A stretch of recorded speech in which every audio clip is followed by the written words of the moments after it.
Welcome to Part 5 in Parts. That's the stupid name that I chose, and we're going to be stuck with it for, 48 more weeks? You can always just abbreviate it.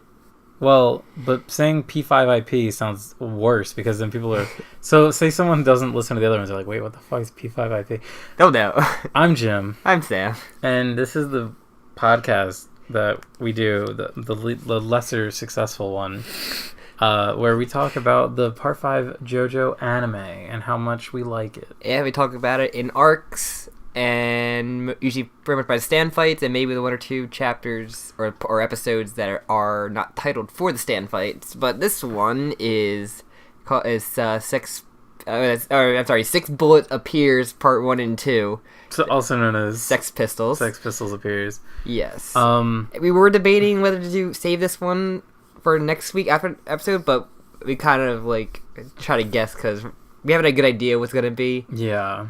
But spoilers also. I feel like I shouldn't have to say. Well, if you're not familiar with the point, podcast, we go full spoilers with what it references and yes, all that good stuff. So, the one thing I did want to say was how it's funny how it's worked out so far. Every time we've done a podcast, it's been every 2 episodes. Yeah. So I'm wondering if there'll be a time where we do more or fewer. Well, probably towards the end, most likely. Or you save the whole Coliseum part towards the end. I didn't even think about that. Yeah, we might not put an episode out for a month at that point. I don't know. We'll see. But we also, because the next episode, because everyone on Crunchyroll, the episode cut out before the title card for the next episode. I know. And it's the first orders from the boss, but it's got. Is that what it's called? I'm not sure. I don't think it's what it's called, but it's what the chapter is called, and that's basically what happens. They get the first orders, and they meet Trish, but it's also that probably will lead in more to the first Aerosmith's fight against Little Feet. Little Feet. So we weren't sure they're gonna start the fight have a little bit at the beginning of any of that episode, and then have a full episode for the fight.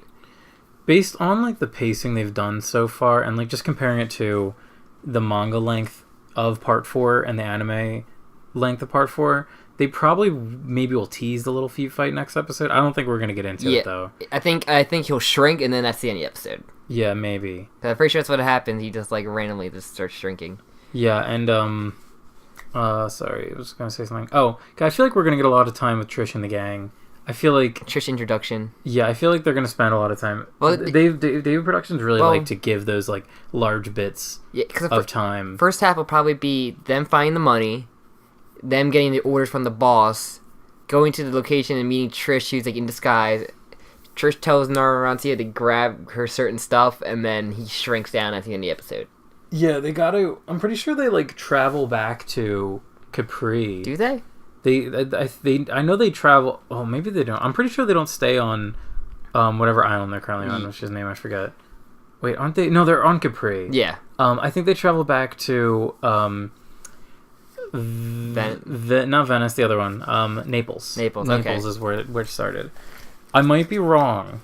I probably am. Correct me. It's been a minute since I've read the manga, but so I'm thinking that we're gonna probably see that next time. Yeah, so we'll save that one and the entire Little Feet one for next time, and then I have to say that Little Feet is probably one of my least hyped for episodes. Yeah, Little Feet isn't a stand I really care for much for, and I think it's a stand that's done better later on. Yeah. I also don't love Aerosmith. It's a recon stand that has we do see some of his secondary use in this, which is, in my opinion, more interesting than his primary use. But yeah, I don't like Little Feet that much. I like the ending of that fight, but that's basically it. Yeah, I actually don't remember how it ends. I just remember a tarantula in a bottle. Fire.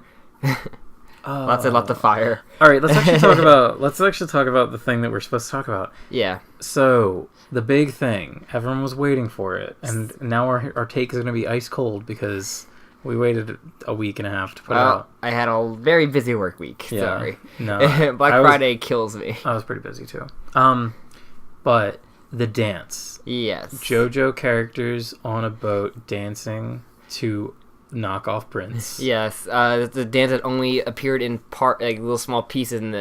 I think it was literally 4 panels. Well, there's in the panel, and then All-Star Battle had only the part when they had their hands out like that, and As that like in front of them, that's the only part they had in the game. The taunt. No, they had like the different poses because if you break it down, there's like.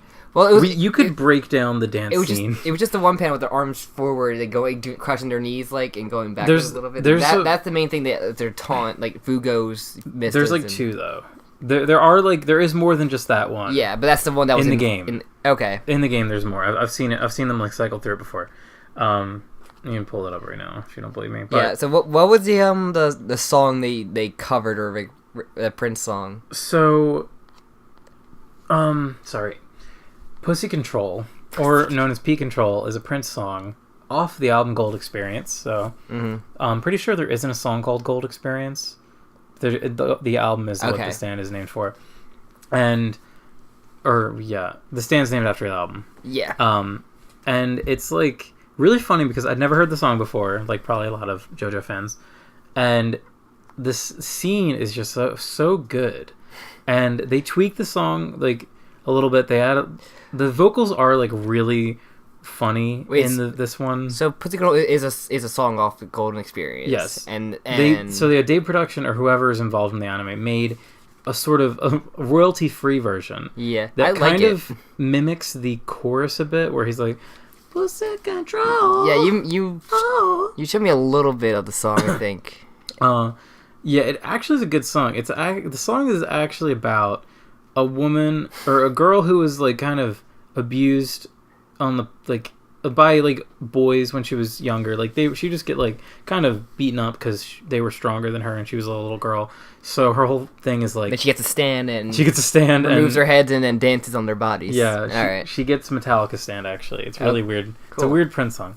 No, she ends up just being very successful in life and just does really well for herself until she's like super wealthy and she pretty much like owns the guys now. Like she like makes them work for her, and like the Pussy Control is like the woman, like even though the men have like the physical dominance, like she's the one that has the real power. Like she makes all this money. It seems to like kind of go in Prince's like weak, like he's kind of bringing himself down too, because there's a line where it's like I make more money in a week than you made on your last album that went gold 4 times. Like, so it is just kind of funny. They use that song for like a torture scene of 3 men torturing one other guy. Yeah, it's funny. Like the lyrics of the song, I don't feel really apply too much to the sequence at least. But it's a really good track. It has this like, so okay, I'm just gonna gush about the stupid dancing scene. But something I love that I haven't seen anyone mention directly is, so basically the whole setup is Zucchero, who is the soft machine guy, they like have one of his eyes fixed open and he can't turn his head because the fishing hook into his eyelid. Yeah, his eyelid is pried open, so he's forced to stare at the sun with his one eye. And if you've ever like been at like the doctors or dentist or whatever and you have to look at a light for a long time, your vision starts to like weirdly distort and like colors start to kind of fill your eyes in like a weird way. And then we see him like when the song kind of goes into like the little chorus thingy. Don't forget the glasses too that are burning his eye. Yeah, so there's glasses that are making it even worse. But like the way that his face distorts when it does these like psychedelic kind of like interstitial scenes, it really reminded me of like how shapes kind of like lose their focus and when you're looking into a bright light like that. And I just thought that was like such a creative way to add something completely new to a scene that is literally like 4 pages. I didn't even panels. I mean, this is probably gonna sound weird. I didn't even know the dance happened. When I first read part 5, I was kind of blazing through early parts, and I didn't even know. Like I saw later on from the games, they're like, "Oh, yeah, the dance." I was like, "Oh, I guess I missed something." But this scene, like, you cannot. It's impossible to miss. Yeah, it'd be like it comes. It's like it's a surprise, like out of nowhere. If you don't know, like people who watch anime only, we got to watch it with one of our friends, and it was like so joyous to like get that like vicarious experience of watching someone who wasn't expecting this at all, like just have it in their face for like a minute and a half or however long it is. But that funniest part, like Naruto dances out, and like Mista just like looks and just like joins in like perfectly in sync, and then I just love the camera just like shows Fugo's face, and then you just like assume that he joins in. The far like pan, like the zoom in from like the distant boat shot is like so good.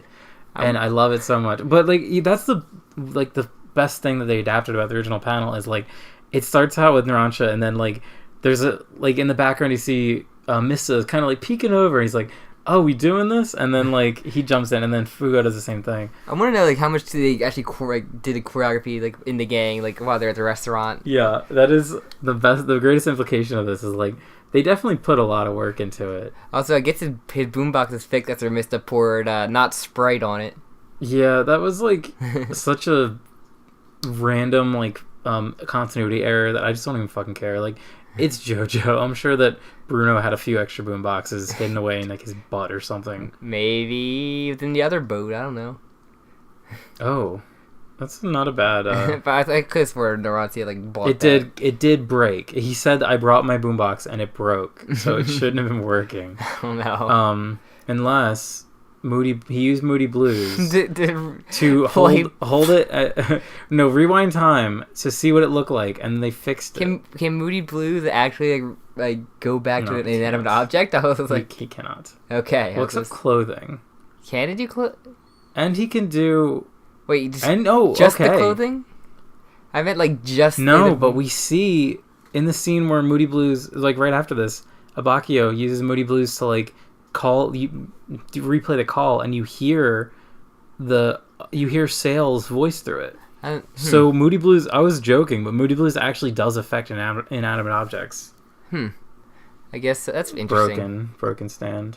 It works. It just works. Yes. I could talk about the dance forever, but I guess we shouldn't. It was just so good, and I think I've watched the scene maybe like a dozen times. Same. Like several dozen times. Same here.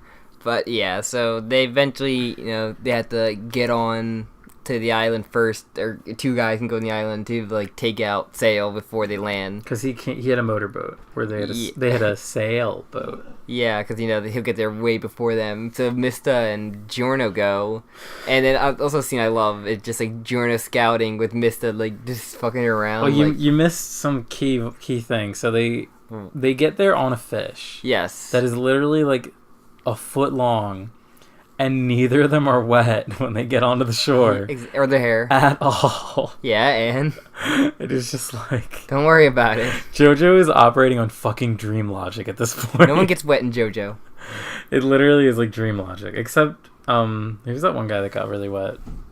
Wait, I don't think they even got wet in part 3 when they had the whole submarine thing. They swam underwater, but their hair and clothes were perfectly fine. Maybe it's for a little bit of like skin wetness, but like not like clothes. I have to go back and look at that. Because like I don't think their clothes can move. What's the one panel where the guy's like, "I'm so fucking thirsty"? Oh, that's Sportsmax. Sportsmax gets really wet. Well, because he needs liquid, and he gets literally fridged into a pipe. He gets fridged.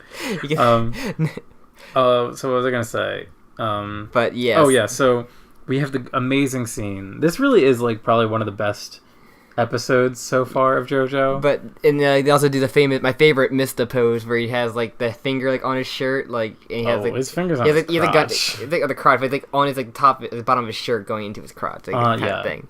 That one. Yeah, and then he's got the gun kind of like like pulled up by his like shoulder. It's a famous. That's a classic. I was so happy when I saw that.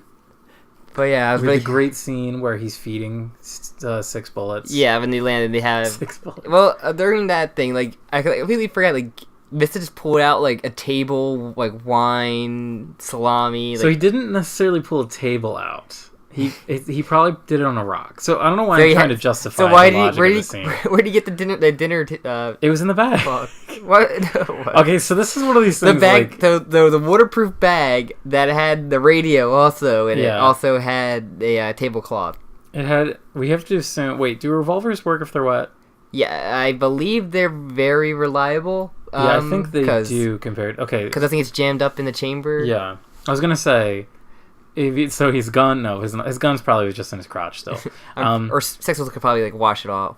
Sure. They come out of the revolver.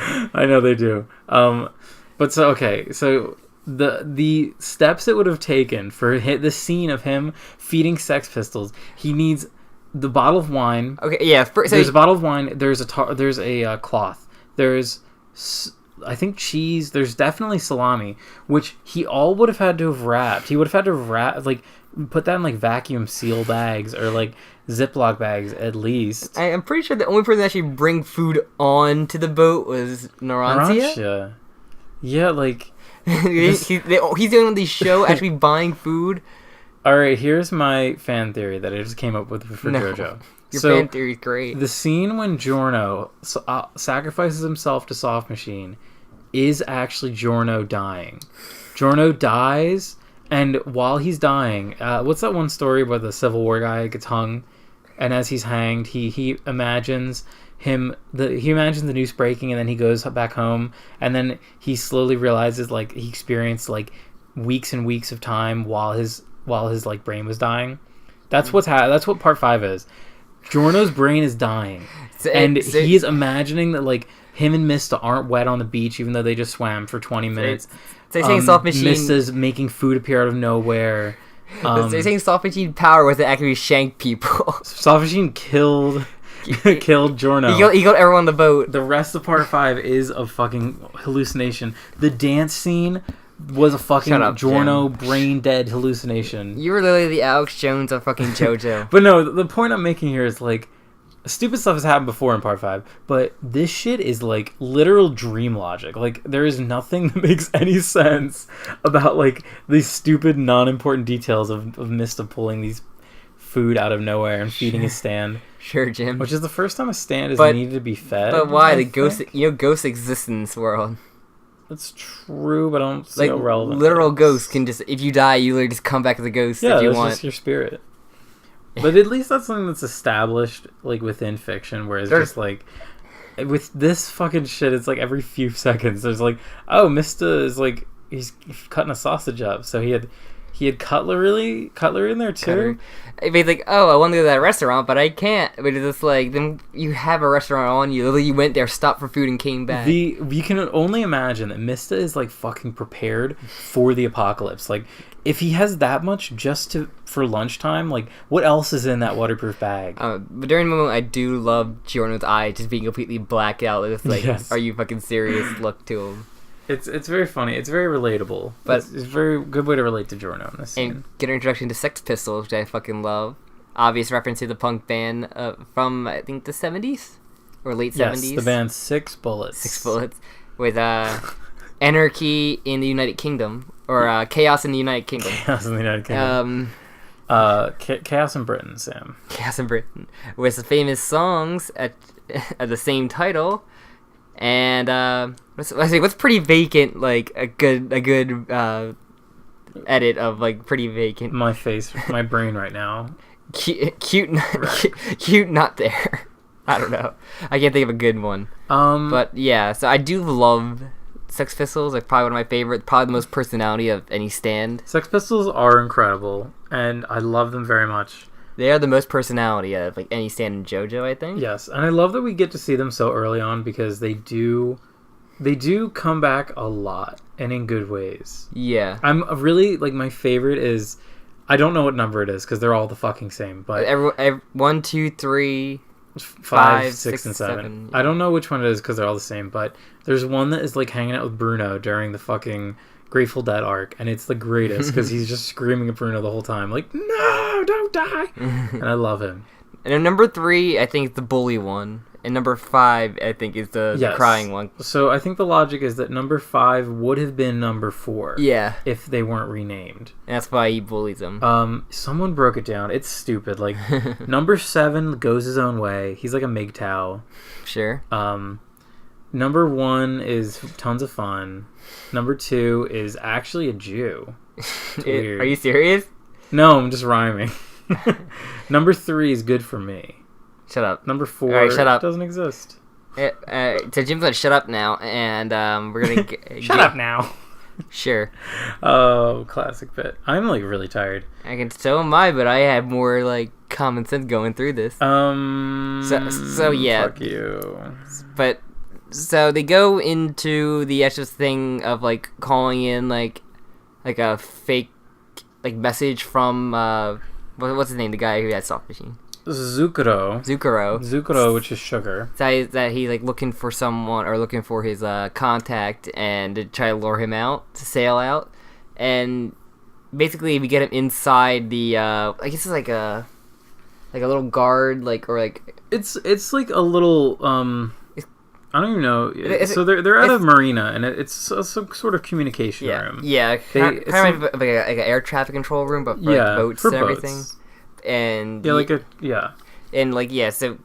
not answering, but Mista like goes up forward, tries to see if like someone steps up, and like he gets sighted by him, but Jordan just yells like he's in the window, and I just love him like shooting the bullet through like the window, like through the shades, and like the Sex Pistols just kicks the two bullets around. It's just so cool. It's such a cool moment. That scene is there's not much that I can say except yes, I love this. It's great. It's good because that whole scene was just awesome, and I was like, the logistics of it too are really fun too because we have to assume that Sex Pistols are very fast. Yeah, but that's why they showed everything in slow motion of them like when they like them riding it and them kicking it.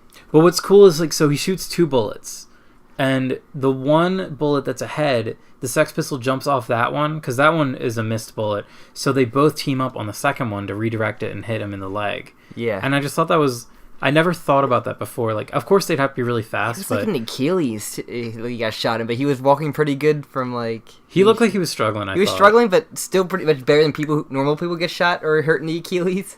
Yeah. So. Yeah, he's fucked. Well, in more ways than one. But yeah, so he crawls away. The truck's that's obviously CG waiting to go, which is hilarious. Yeah, as we kind of all unfortunately anticipated. And there's a couple like vehicle fights, especially with like White Album coming up. It's gonna be like that too. Get ready for a CG car. CG car. Or CG White Album. No. Oh, that's what I meant. Oh, that's not a fight. I think I said it wrong. I don't know what I said. If I said White Album, did I say White Album? I meant like his body. Oh yeah. I meant like the stand. I thought you meant that whole. I meant. Yeah, because he had like the figure skating. Yeah. They'll hire the Yuri on Ice guy. Girl. To just like come in and that'd be fucking awesome. Actually, like we don't want to spend the money on it's CG. Like Frozone. So spend the money on just copy and paste Frozone. Oh my god, Frozone's a JoJo reference. Sure. And then I don't know that one, and I'm thinking like when Victoria P.I.G. gets really big, he's gonna be like a CGI blob. I'm kind of worried about. I hope not. I hope not too. But I don't think there's ever been like a CG character in JoJo. I can't think of other than the OPs now. Yeah, no, the OPs obviously, but those look good. Yeah, well, we'll find out. Yeah, and then so. Basically, you jump onto the CGI truck, and that's where, like, the fight really kicks into gear. You're forgetting a very great part where Mista, like, crouches and flops on the ground. There's such great, like, character animation in the scene where Mista is very sexy, and, like, I know the internet is very obsessed with Mista's sexiness, and I saw so many frames of, like, him just, like, his chest pressed up against the ground, and, like... I mean, people are obsessed with Narantia, like people are obsessed with Narantia. Like when the whole like couple episodes before Soft Machine. Now that they're getting Mista, no one care. I mean, like when they get like into Fugo, they might think, oh man, Fugo's pretty hot too. And yeah. Okay, can I just say? I'm just saying for Trish next episode, people can actually get excited for Trish. You're alone. No one's gonna get excited for Trish. I get excited for Trish. Can I just say I saw a female cosplayer cosplay Fugo. And it actually grossed me out. Seeing the fucking, like, Swiss cheese clothing on a human made me so uncomfortable for some reason. I hated it. You ever seen Fugo cosplayers? I've never seen one that was, like... This was, like, a Fugo Purple Haze feedback. Which I don't know if you're aware. I haven't Purple seen Haze feedback adds, like... double the holes in his clothing. I know what Purple Haze feedback the stand looks like. I don't know what the... No, they just added more. There's a hole on his ass. I swear. Okay. I swear. I'll believe you, I guess. I hate it. I mean, it was a good cosplay. It was just like... It made me feel like this very gross feeling inside me. Yeah. But, so the car scene... initiates the truck driver there. Mista shoots some. He shoots him like in the head. He shoots him like really quickly, and it shoots him like right like in the forehead, like to the right. Yeah, it's right above his like left eye. Yeah. So I just love the way the bullet holes look in JoJo. They have such a very specific way that they look, and I always love how Araki draws bullet holes. And like his stamp power, or I guess arts and crafts, or so Kraftwerk, which is hilariously renamed Arts and Crafts. Yeah. So I love it's so simple. He's like his power is to lock stuff into place, right? Yeah. As his stand power. So okay, yeah, this is something that I needed to bring up. You're correct. So he's like, I guess, controls potential kinetic energy. He can like halt all inertia in a way. He can force something to just completely have no kinetic energy. Because like it's like he glues like his hand to the side of the truck, and the driver can take his foot and hands off the steering wheel and the gas. Yeah. Yes. And like he stops the bullet like when he goes like a little bit into his skull, but he stops it so it doesn't like really hit anything vital. Yeah. So it seems like he's able to stop things once they hit his skin. Like the second it hits his skin, he's able to stop the inertia. So it still goes in a bit, but it doesn't kill him, obviously. Yeah. He takes a few hits. Yeah, one in the skull and the one on the ankle. But so I'm wondering if he wasn't able to stop the one in the ankle, because still looked like he was kind of limping from that one. I don't think he saw it coming, nor did he know what missed the stand was. That's true. Because he didn't know the stand. And like he was like, oh, let's get away from him, and then he got shot in the ankle. And the other one, he missed it, just reacted so quick, or like he wasn't ready for him, because he if you saw the scene, he just immediately puts the gun up there and shoots them really quick. Yeah. And I love that too, because it's such a like, I don't know, it's such a good like misdirect, because he's like, oh, he's gonna shoot the fake driver, but he's not, like. Yeah, and after that he's like prepared for the gun like completely. That like. Yeah. So we also get like the Mista backstory like during the fight as well, because like he I think he hits him once again, or he knocks him off the truck at one point, and then that's like. But yeah, so he knocks him off the truck, and then we get that really cool scene because like Mista like just yells at this poor truck driver to like keep going, go back, keep going, go back. That's so funny to me that it's like this poor guy is just like constantly being yelled at. Yeah, he also like I also love the way he reloads his gun. Oh, he spits when he spits the bullets. No, he puts the bullets are in his hat. He puts the hat off, and the bullets fall down, and Sex Pistols catches them and puts them into the gun. Oh, it is in the hat. I can't. Yeah, I think it's very confusingly animated. It looks like he spit it out. I'm pretty sure it was in his hat originally. I'm pretty sure you're right, because if we're watching the scene right now, his little arrow flaps up. Yeah, he just did the shakes head. There's a singular frame. It looks like he spit, because it's like a spitting motion of people like put their head back and go the bullets down. literally appear in front of his mouth. Yeah, so. Which I had wondered, like, why are there... I love Sex Pistols catching them though. That's like really cool. Yeah, of course fucking 5 fucks it up. But yeah, so he shoots him like off the truck though, but like we get the whole thing like, oh, we're free, but you have to like go back, or you have to keep driving, like. But he like, deflects the bullets, and like. It's like the boys, Sex Pistols. I love that he can deflect bullets and everything. Then he uses that himself because he stops them in midair. Kraftwerk has to be very fast. So what do you think of Kraftwerk's color scheme? Because a lot of people don't like it from what I've read in section threads. This is the regular one. Shot to the throat. So, is that the one that was in Colored Adventure? I don't recall. I thought it was like purplish. Maybe I'm thinking of like the later. Yeah, I want to check that really quick. Yeah. Cause like people were like saying they didn't like the color scheme of this one. I didn't mind it. It's funny because like I didn't really ever notice the color changes. Obviously, I knew the colors were changing ever since like part 3. I think it was most prominent in. But I never had like a strong opinion about it. Now that I'm like familiar with certain designs, I do. I remember like I saw the fight before I really got into JoJo, and I knew a little bit of the All-Star Battle. Like Dark Platinum's color scheme was different. It was like really weird. Where like now like I can't see anything other than the anime colors and everything. Let's see. Yeah, I don't know. I guess I don't like the Mista colors because it's a lot of greens in his costume, and I don't think they're very good-looking greens. I think I've also seen like a primary orange one. Blue Sex Pistols is really nice though. T-pose. But yes, but you also get that shot like when he's off the truck, like we see Sail again. He just like looks like he's just flying in the air, and then he throws the rocks and like he climbs the rocks towards Mista. It's really cool. Like, it's a really cool shot. Yeah, we're kind of jumping all over the place. Oh, you are. So, yeah, what you're saying, like, so yeah, he knocks him off the boat or the boat, the truck. The CG. It's a land boat. He knocks him off the boat, and then they. In the Color Adventure, he's white and blue, like kind of like Bruno's original color scheme of his stand was like at one point. Yeah, I guess I like that better. I'm trying to find. Okay, look at him now. So he's kind of like an orange and green, orange and teal, like his head's teal. Yeah, and then there's like this. Kind of like the Saiyan armor from like. Yeah, it's funny to see like the teeth early on. I forgot that there was a stand with teeth besides King Crimson. King Crimson's beautiful. Okay, there's one. I'm pretty sure Star Platinum has teeth. Oh, he does, yeah. he's But like a man. This now. is like exposed teeth, though. He's just some man. He's just. He looks like very human. Probably one of the most human stands. He is just Jonathan. Sure. But yeah, so basically we get the whole thing with like standoff where he just stops the bullet and then like taps on it.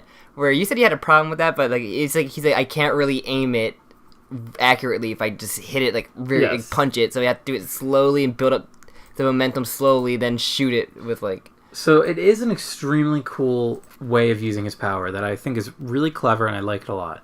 So the first time we see it, as Sam said, like he catches up to Mista's truck again by throwing a bunch of rocks and sort of like mid-air rock climbing, which is really cool. Yeah. So he still has one of the bullets. I think he just kept it on him, or maybe Mista shot it out. Whatever. So Mista's heading towards him, and he's standing still in the middle of the road, and he's doing the trick where he's tapping the bullet and it's building up momentum. And then he shoots Mista. That's fine. Yeah. Then he gets on top of a moving truck, and he has a bullet hovering in midair, and he starts tapping it. Where do you shoot Mista? Like in the stomach? Or shoulder? I think about it in the stomach. Here's my point.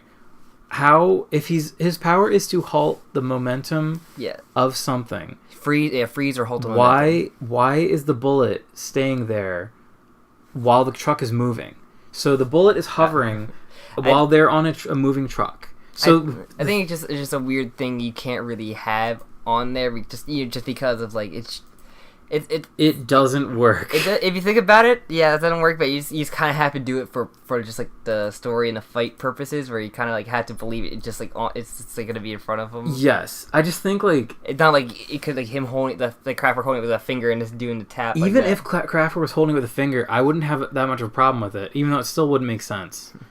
But you could at least say like, okay, maybe he's storing potential energy, and Kraftwerk's holding it. But to have him explicitly tapping this floating bullet, like, because then it made me think like, so then it would make more sense if he wasn't on a truck. I get where you're going. Yeah, it doesn't make sense, but I think just for like just because it's JoJo, you kind of need to have he's having this fight on in this weird scenario that just like they kind of have to have. It doesn't make sense if you think really hard about it, but it's just a cool thing to have in a fight. It's kind of broken. It kind of gets broken. Unfortunately, this happens with JoJo sometimes. But I still think it is a really cool usage of his power. We do see some really inventive uses of his kind of weird stand power. I do love like just like while he's like monologuing with like the bullet tapping it, Mista just gets Sex Pistols to climb on the bullet he's tapping because he's too busy monologuing, which I love. That is incredible when they just very slowly sort of climb off his finger onto the bullet, and then the infamous scene where they redirect the bullet. I love that they all just kick the bullets in this too. Like I just love that, and the bullet splits in two, which is great. Like, and then the bullet fucking lodges itself into the first bullet that he shot at his face. It's so brutal. It lingers like. Like this shot, like it's in the manga. I'm guessing it's like a panel of him like, in the air, then like, him falling maybe or like, monologuing. Like this is what I did, and then he fell. I can't remember because I haven't read it in a while, but I'm assuming that's what happened. But it just like lingers on him, like looking like he's like brain dead. This was like really creepy to me because like. That's what like Mista says like, but if you could survive this, then you deserve to kill me. Yeah. But like showing it go in and like the little depiction of his brain is so like creepy. Yeah, it's gross.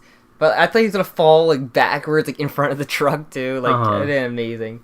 But like also like what do you think of them putting at least a little bit of the Mista backstory? Because apparently they cut out like one part of it, or like one of the parts. I don't recall. I thought it was. Well, I think it only makes sense to be fleshing the character out while you're giving him an episode. It cuts off the backstory after he kills the guys in the car, like the four guys. But apparently, sorry, I got a bad cough there. It's fine. So it cuts off like after he says he goes to the court and like for about the killings, and then Bruno gets him like basically says he can join my gang and I'll get you out, and he does. Oh, I forgot all about that. I felt like there was more to it. I was like, I guess he just gets to kill people and there's no consequences. But I love him just like going through like 16,000 bullets, like and like, none of them hitting him, and he just remains calm. It's so cool. It just like, I don't know. I love Mista's character. It does such a good job. You can't. There's not much you can even say really. Like, it just does a lot for his character. Yeah, and then also, so he gets like he go. That's what I love. He goes back to like where the truck was originally, and then he just like drags the body into like the information thing. There's still probably a bunch of people and tourists like there to see him drag a body. Like, yeah, and then like we've got the kind of funny like little ending where this poor bus driver or truck driver who's been kind of bullied all day, Giorno jumps in and he's like, "I need you to take me to the top of the mountain," and he like, smashes like his like. Where he's seeing just like his like dashboard cave in front of him. Yeah, for the most part, but like that he probably made out better than most civilians do in stand battles. He did. He definitely didn't die, which is more than a lot of civilians. Or brutally disfigured or injured. Like, yeah. You know, like the one politician from Part 3 that Dio made like run over a crowd of people, or like. Well, yeah, but he's a shit. That guy was evil. And then again, like. So many people get caught in the crossfire in this part, especially towards the end. It gets like bloody. Yeah, the ending is fucking. One of my favorite parts of all JoJo is the one criminal that goes in the body of the cop, and he just starts killing people, and then Mista just kills him, not even like thinking he's a threat. He's just like oh, that guy looked dangerous. Like he's just. It's just but like wait, so I never realized that more later on. But if he killed the cop, he had the rule. Cause remember, like. Naruto had died in Giorno's body, but like Giorno was able to go back into his body. So like with the prisoner in the cop body, just like go back to his body even though he got shot. Cause he got like, cause Naruto could like fall. Like, he shows up like on the spikes. Remember, he's yes. like body. Like, I'm gonna say no. I think because he gets killed and it's pretty early on in the body switch thing.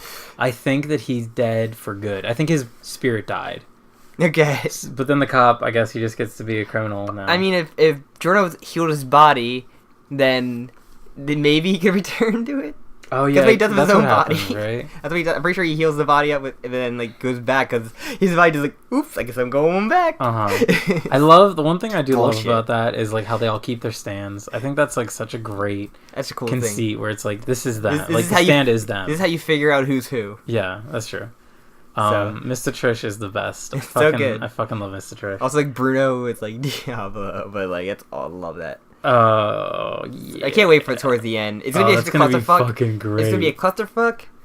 Also, I can't wait to see the people's reactions to the big return, and I can't wait to see. I love how you spoil fucking Naranja's death, but you're like the big return. I love it though. You won't spoil the big return. But there's that one, and then the whole reaction to the Requiem. Yeah, that's gonna be really interesting to see how they do. It's a huge bullshit. That's never brought up again. Yeah, because the stand arrow is the most bullshit thing, and I think I'd talk about that more. I think Araki learned that too. Yeah, that's probably why. But then he was like, "Check out this green baby," and I'm just like, "Fuck you." That, but like, there was the little piece of the stand arrow from the beginning of Part 6 as well. That was just like a plot contrivance to have stand users in Florida. And now it's Part 7 and 8. It's like even more confusing about how people get stands. So we don't even know. We still don't even fucking know how they get stands in Part 8. Your least favorite like plot detail that's missing. It's just like, what is the wall's eye? One of the commenters, actually, I forget their name because this was a while ago, but they made kind of an interesting point, connecting like the walleyes to the devil's palm. And I was like, oh yeah, maybe it is like the part, like a recontextual, or like not recontextual, but it's like an evolved form of the Devil's Palm. It could be like a 7 Wonder of the World thing, where there's like different areas around the world that can give you that kind of power. Yeah, maybe, because I don't know if they ever explain why the Devil's Palm. It has to be connected to the corpse parts. But between that and like also like, all rock people have stands. Okay. Hold on, wait, sorry. My brain's connecting things. So, okay, let's say that the Devil's Palm is a result of having the corpse parts being buried in America. Okay. There's been speculation that Jesus was brought to Japan. I mean, it's confirmed that that's what Johnny did. Okay, they did confirm that. I'm pretty sure that's confirmed that Johnny actually did bring the corpse parts to Japan. So let's say that he buried the corpse parts in Japan, and that's what caused the walleyes to happen. Could be. that's how we get stands in part 8. Could be. All right, so this has been JOKAKAKA, the part 8 podcast. Yeah. I don't know, man. The way to explain stands has always been like confusing. Not just people just having them. They just like the arrow was so easy. It was so much easier when the arrow was a thing. It was just easier than that. But then part 4 also introduced like stabbing yourself with the arrow would give you an additional ability to your stand. Like it just adds an ability, not just like transforms your stand. Yeah. And, like, now in part 5, it's going to be like, oh, it just transformed to whatever you need it to do at the exact moment you stab your stand. I'm like, I guess. That's kind of... I hate that that's what actually happens. It's literally MacGuffin. Like... Yeah. Or, not, I guess, or Deus Machina. It is Deus Ex Machina, yeah. It just, like, whatever you need, like, at the moment, it will do it. And that kind of does work in a clever way with... Silver Chariot Requiem. I think that was cool, but like Giorno is just like, okay, that's when it's broken. Yeah, it's broken for the sake of wrapping up a story. Yeah, which is frustrating, but I still love it. I don't know, man. This Requiem part is a clusterfuck, and I can't wait to see what people will say about that because it is a mess. Also, we haven't gotten Rolling Stone yet. I'm still thinking that's not gonna happen until after the church tower. Yeah, after the King Crimson appears. Yeah, because like that's when that really like becomes a big thing, or maybe they'll show up before, or like have like that episode and just be like a flashback, like flash forward or flashbacks to like that part because it kind of like lines up with like what happened with Bruno. Yeah. So I'm thinking that's gonna come a little bit later at the halfway point because you can say at the halfway point, right? The whole like. I mentally I do, but I can't guarantee. I can't confirm that. In, like, my head it is, but I know that there's a lot of stuff after it. And I feel like it happens soon. Because, like, we only have what until that? We've got the Man in the Mirror fight, we have the Little Feet fight, and Grateful Dead and Beach Boy, yes, I believe that. And then in the computer stand, the baby. Go look. I have the whole thing up. So, yeah. We're going to get... what's it called, the money and the Trish introduction. Then we're getting the Aerosmith fight, and then the second order from the boss, which is find the key, which is Man in the Mirror, whole thing, and then the train. Oh yeah, they do have to go because they split up. Because one of it's like they go to Pompeii. Half of them go to Pompeii. Yeah. So then the train fight with Beach Boy and Grateful Dead, and then Babyface. That's when we get Giorno's introduction to his new power. Stops. But, I hate you. Nagato and... They're holding energy swords. Like, Sam, they're holding energy swords, and this is after great. Sunday. Nagato and Sans are the greatest couple Shut ever. up, Jim. So, yeah, Babyface comes after that. And then... What is that? White Album... Wait. White Album's after that? No, White Album's on the way to... Yeah, White Album apparently it's a White Album, and then it's the boss's last orders, which is bring Trish to the top. Damn. And then apparently that part also has Bruno's backstory, so I think they can probably put all that. So that feels like it's further than halfway, because then after that it's what? I thought White Album was after that, but me too. In my head I thought that was right before they get to the Coliseum. Do you want to know what's after that then? Yeah, because it's got to be Clash of Talking Head. Yeah, I was gonna say that's. That one, and then... B.I.G. And then Green Day, right? Doppio stuff. Oh, fuck, that's so late. Yeah, and then after that, I think is... I didn't realize that was so late. Yeah, and after that, I think is the Green Day and... Oasis. Yeah, and then it's the whole... I believe it's the whole Coliseum stuff. Wow, I feel like that's more than halfway then, I guess. The boss's first appearance. It feels like Clash and Talking Head should have been like before, because they feel like that thing that people just randomly attack them like when they're just not trying to watch out for their life. Isn't that La Squadra though? Aren't they part of La Squadra? The Assassination. Yeah, like it's them. It's Metallica, White Album. Well, I'm saying fucking stand names.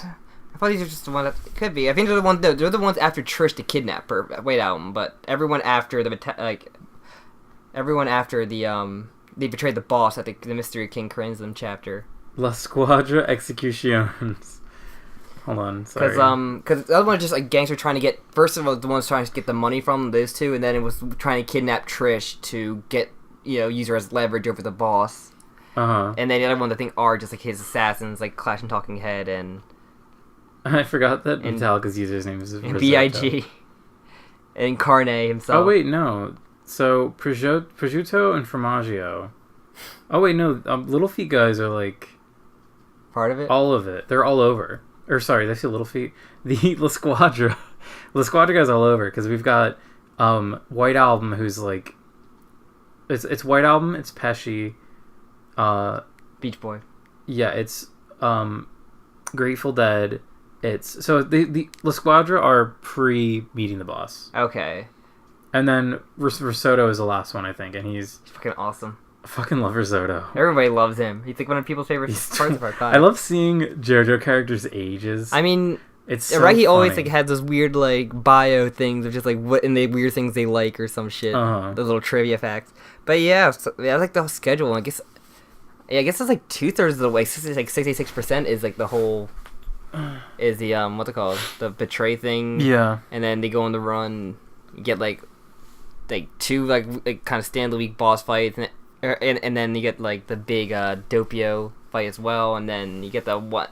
I feel like Green Day and Oasis definitely feel like that fight before the big fight before the end. Like, especially, at least in my head, because it's so Oasis's power is so tied within like movement, and like I remember the location and very well. Him versus Bruno. It uses location to go well with the stand. Yeah. And yeah, so I think it's like the Vanilla Ice 2, like it's that big enemy, like big threaded enemy. Like, I really like that as well. What was I gonna say? I also have to say I fucking love Clash and Talking Head.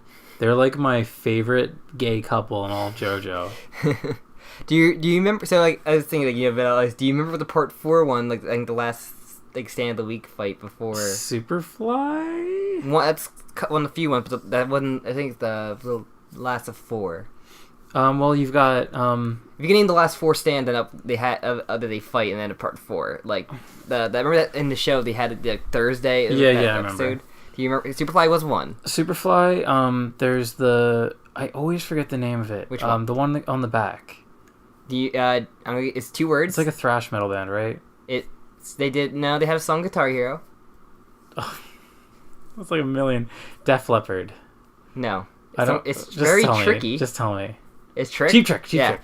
I knew it was like one of those like not thrash. I guess not thrash metal, but I don't remember the others. All right, Enigma, the paper. Oh, Enigma was I love Enigma. And the I had the other one in my head. We kind of pooped out.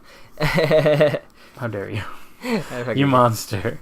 It was Highway Star. Highway Star helps beat Enigma. Yeah, I know. I'm kidding. The Highway Star is much earlier. I think it's just those 3. But whatever. Yeah, that was a little different though. Yeah, that's one of the things I've heard people complain about. They feel like there's just kind of like a lot of random stand fights at the end. Well, everyone kind of had like a whole faction or army behind him. Kira doesn't. Has his dad just make monsters of the week for everyone to fight with. Part 6 has probably the biggest turd of final people before he gets to the final boss fight. So you have the Sons of Dio who all suck. Can we just compromise and say that Poochie's his own? Because Poochie goes through like 3 stands before they fight the final battle. But the big fight, these are the Sons of Dio, these are the biggest threats, and they're all lame. Yeah, they all suck. They fucking suck. They're not gangstars. I will defend... They're turds. I will defend Part 6 for some things. Yeah, but everyone I fucking hate the Sons of Dio so much. Everybody universally agrees to that. That's our rant, I guess, for that shit, because... we ran a lot. This has been the least focused episode I think we've done of this so far.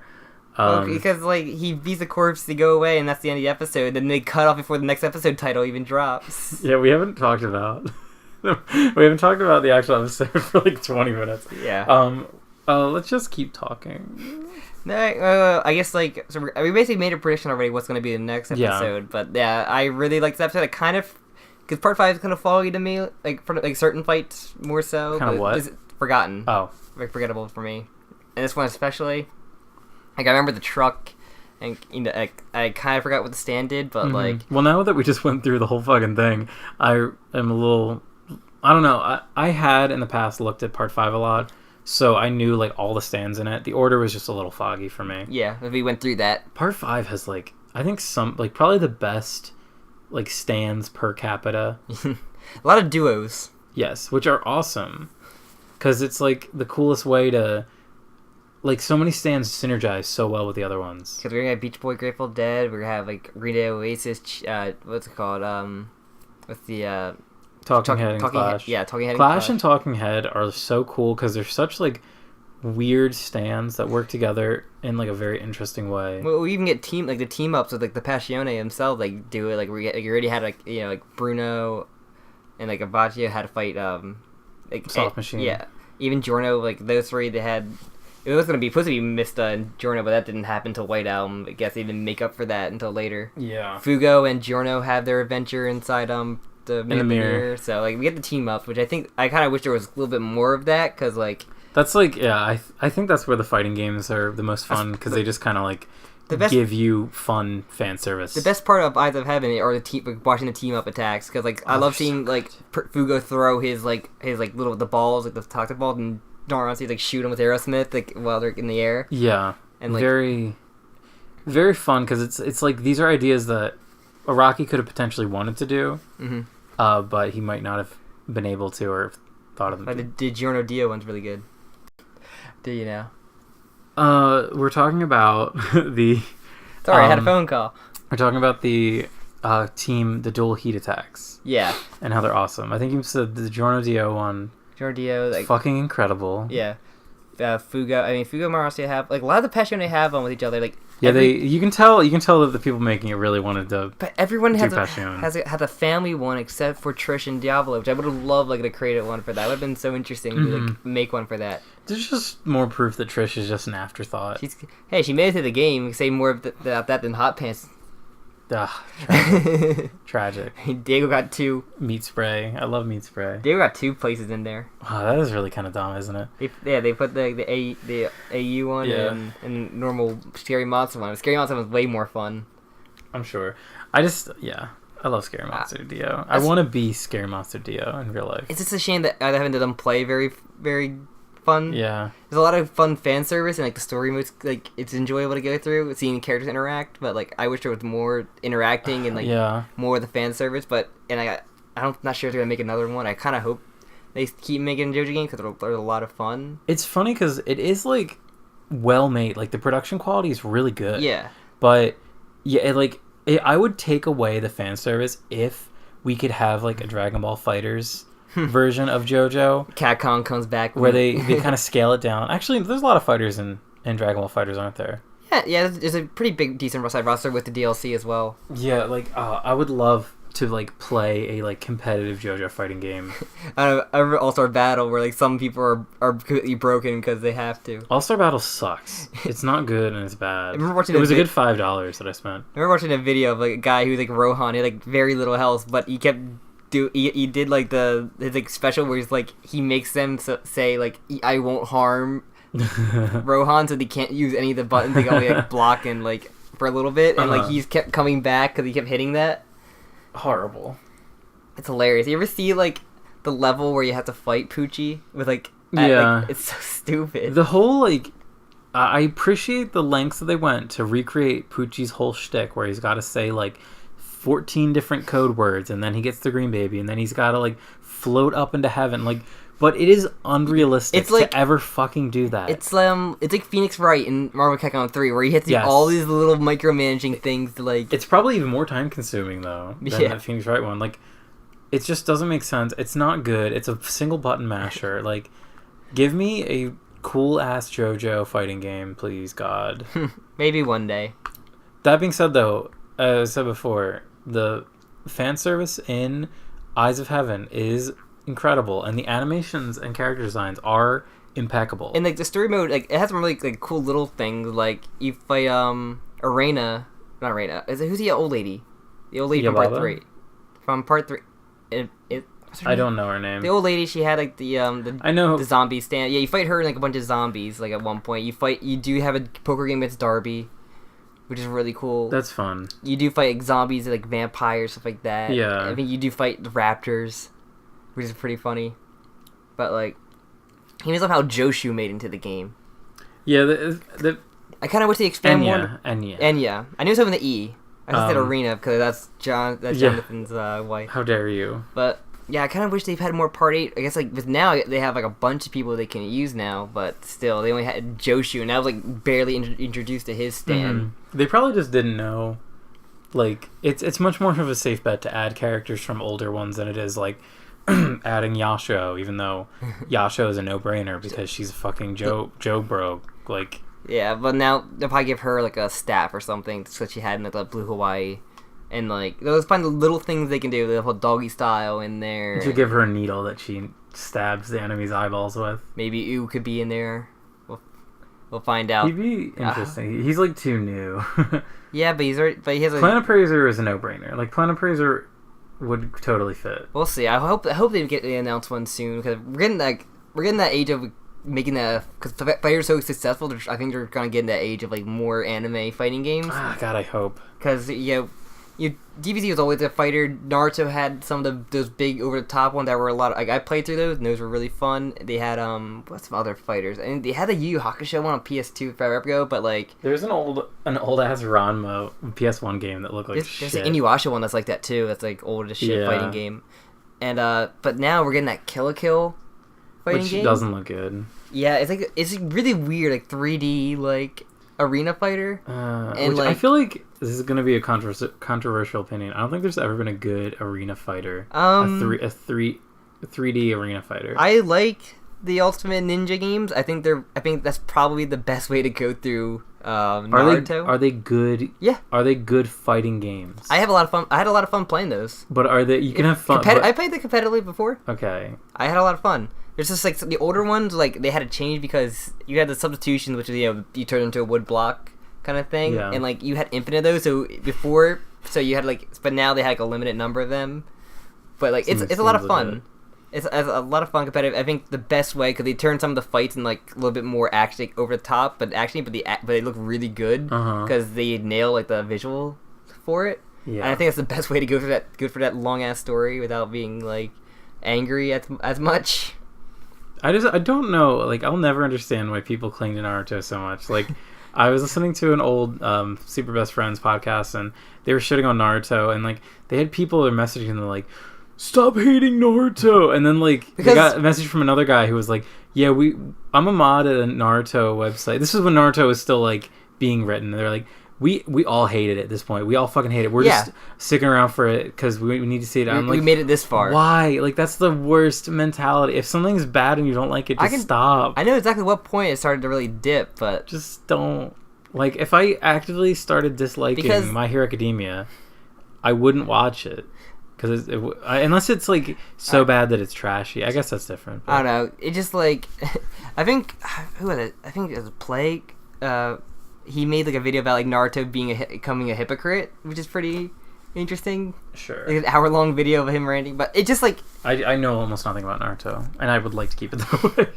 I said the only way people... I said, if I'm reading it, I'd say either just... Because there are some good fights in the anime, but you can just look them up. Like, I showed you the one Kakashi Obito fight that was, like, really well animated. That's the thing that that bums me out, was, like, there is an incredible amount of talent that's put towards some of these fights, and I just will never see them. Just, because it's Naruto. If you have Steam or PlayStation, look for the Ultimate Ninja Storm Trilogy, I think it is, or Collection, and play the story mode. I think it's probably the more fun ways to go through the story of Naruto, and then it's, like, a lot, really cinematic, and they animate it very well. That's back to JoJo. I mean, this has gone off the rails. I know, it really has. But back to JoJo. The JoJo fighting games, that's the best part. They look gorgeous. Let's hope we get another one. Who knows? Like, we still have the Game Awards and E3 next year. Who knows? We could get something. E3's dead, Sam. E3's fucking dead. I'm pretty sure... Sony is not doing E3 anymore. I'm pretty sure Bandai still has the Naruto license, unless that changed up recently, or the JoJo license, so... There was some YouTuber that did a really good video about anime games, and pretty much talked about how, like, Fighter Z is, like, the only quality one. Even then, like, the online I hear for that one's not good. Oh, really? Oof. Yeah, it's rough. Well, if he was talking just from, like, a game, like, development standpoint, where it's, like, the other ones are always kind of just, like, shout out, or, like, even the JoJo ones, like, they're fan service. Like, they're not meant to be played on a competitive level. Yeah. JoJo is a fighting game that doesn't have JoJo Eyes of Heaven doesn't have local multiplayer. It doesn't. What were they thinking? Not even like a co-op. Like, you know, you have like a co-op like online thing. Like you have like your friend next to you, like Smash Brothers does. We can do with like teams. And, like every other, I had fucking Dragon Ball Budokai blah blah blah whatever that had 2-player. It was 2-player arena 3D fighter. Yeah. Like why? Why it's so hard? I guess they just know that all JoJo fans don't have any friends. But the thing is, like, it's a 2v2 game though. They should. It's baffling. But hopefully they can figure it out. Hopefully with this new like increase of anime fighters. You mean the one good one? Well, still, we're getting a Kill la Kill one. But that looks like not good. Who knows?